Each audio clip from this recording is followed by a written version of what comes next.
let's take a look at this example. So what we're supposed to do first, we're supposed to factorize the left side of the equation.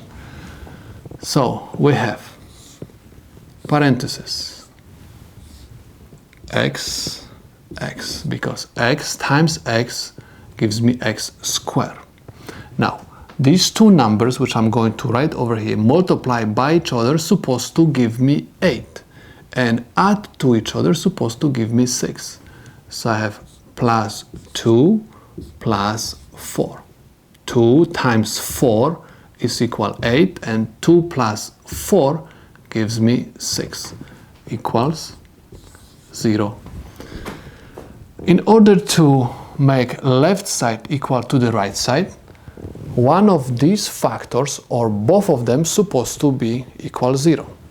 So what I'm going to do, I'm going to just write the first one, x plus 2 equal 0, or x plus 4 is equal 0.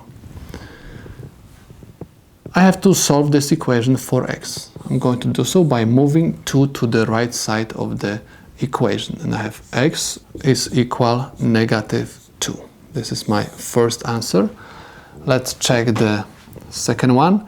I have to move 4 to the right side, and I have x equals -4. In order to verify if these answers are correct, you're supposed to substitute x's in original equation first by -2, and if the left side is equal to the right side, means the answer is correct. And after that, you're supposed to substitute every single x in the original equation by -4. And again, if the left side is equal to the right side, your answer is correct. If they are not the same, I mean they are not zeros, means you have to check your solution one more time. I checked them, so your job at this moment is to verify if they are correct.